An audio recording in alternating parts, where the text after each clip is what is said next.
Welcome to the My Creative Days podcast, where we will talk about all things DIY, home decor, decorating tips, and creating a beautiful home on a budget. I am hoping our time together will spark a creative idea, help you plan your next DIY, or inspire you to finally tackle that project you keep putting off. Grab your favorite cup of motivation and let's chat.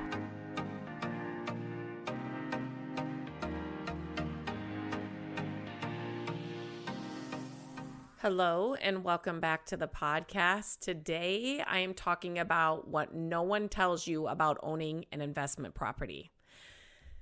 So we're going to be diving into the reality of owning an investment property, the things no one really talks about. If you've ever dreamed of owning a rental property or flipping a house, you probably have heard of all the passive income potential, the appreciation and the financial freedom, but what are the parts that you don't hear about and people don't really talk about? So that's what we're covering today, the real unfiltered side of investment properties that most people don't tell you or want to talk about.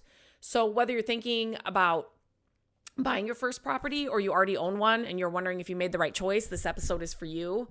Before we jump in, don't forget to subscribe to the podcast so you never miss an episode. And if you're enjoying what you hear, I would love for you to take a second to rate and review the show. It helps so much, and I appreciate every single one of you who takes the time to do it. So let's get into it. It's not, number one, it's not as passive as you think, right? That's what everybody talks about, passive income. Rental income can eventually become passive, but in the beginning, it's anything but, right? You have to deal with tenant applications, repairs, maintenance, lease agreements, if you're fixing up the place, in the beginning, property taxes, and sometimes even late night phone calls about a broken water heater. So even if you hire a property manager, you still need to manage the manager. You're making the big decisions, you're covering expenses, and you're handling tenant issues when needed. So yes, rental income is great, but it is far from just set it and forget it. So if anybody ever tells you that, it is definitely not that. So we're in this property right now. We are going to rent it, and we have rented before. And I just made sure Matt was aware of, the things we complained about and to be completely honest, knock on wood, as I'm sitting here, we had a really good experience. I mean, there was a couple of tenants that were better than the others. And we had a no pet policy, and Matt went to get rent, and a dog met him at the door. So there were things that we dealt with, but it's definitely not a set it and forget it type of thing with a rental income or a rental house or duplex or apartment or whatever you have. Number two, unexpected costs will happen often. One of the biggest surprises for new property owners is just how much money you'll pour into the property after buying it. It's not just the mortgage.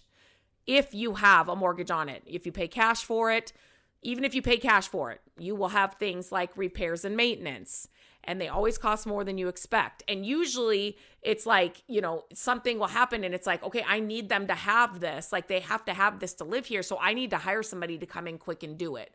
So it may, cost more if you don't know how to fix it. Vacancies. Sometimes tenants don't always stay as long as you hope or as long as they've signed up to be.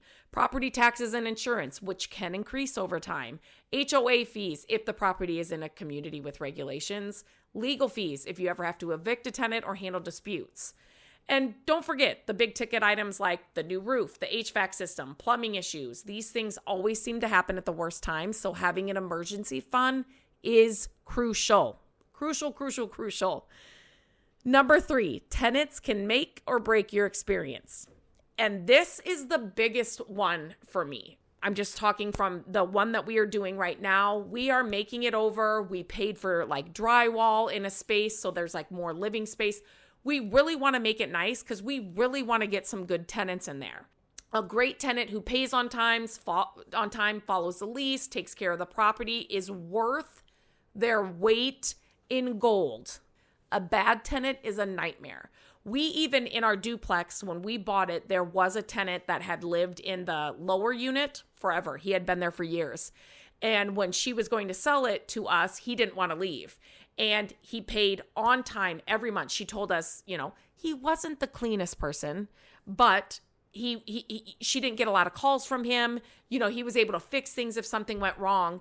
And so we didn't raise his rent. Then went ahead and made over the top unit and had the rent higher up there. But when you get a good tenant in there, you're like, it's amazing. And you can be a little more lenient and do, work out some things. But when you have a good tenant, it's amazing. Some tenants will be late on rent, cause property damage, leave unexpectedly. If you ever have to evict anyone, be prepared for a long and expensive legal process. Screening tenants properly is one of the most important things you can do as a landlord. Don't just go with the first person who applies. Do background checks, verify their income, call past landlords, check all their references. It will save you so many headaches in the long run. Number 4, managing multiple properties isn't easy. So a lot of investors think, I'll buy one property, then another, then another. And while growing your portfolio can be profitable, managing multiple properties is a full-time job if you don't have the right systems in place. Each additional property means more tenants, more maintenance, and more expenses. If you plan to scale, consider how you'll manage everything, whether that's hiring a property manager, a property company, automating rent collection, outsourcing repairs to a reliable handyman, whatever that looks like to you. But managing multiple properties isn't easy. Selling isn't always a quick exit strategy.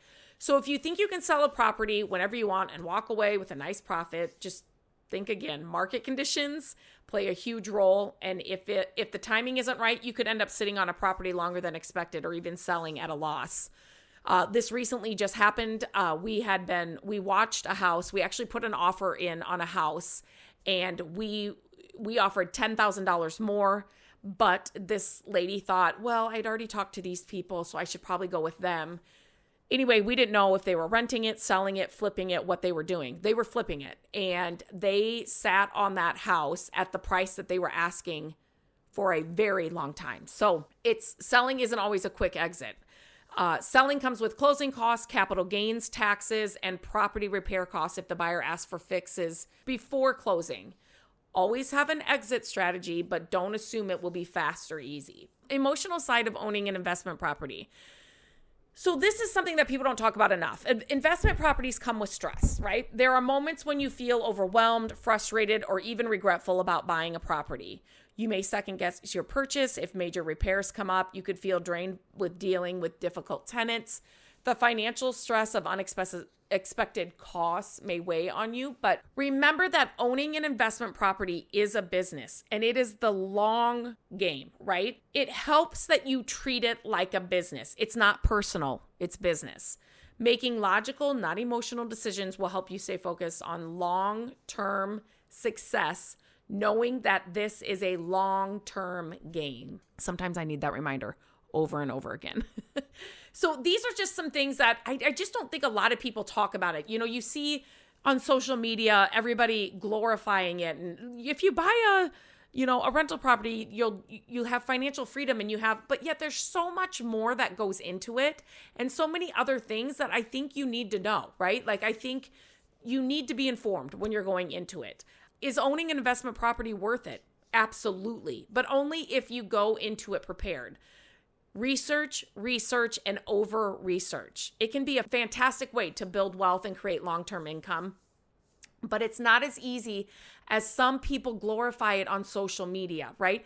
It's always when I say, when we're flipping houses or we're making over these houses and it's a lot of people watch HGTV and people flipping houses there and, they have hundreds of people working on the house and get it done in 3 weeks, for a TV show. It's not like that. It's just not like that. And I think more people need to be honest and just open about what it does really look like.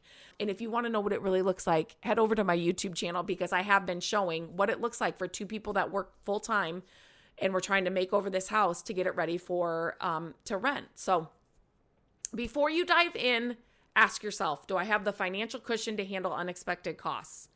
Am I prepared to deal with tenants and maintenance issues? Do I have a plan for managing the property long term?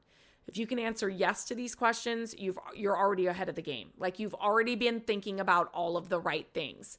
If you're still on the fence, take your time and do more research. I'm telling you, you will not regret it. The more prepared you are, the smoother your investment journey will be. So that's it for today's episode.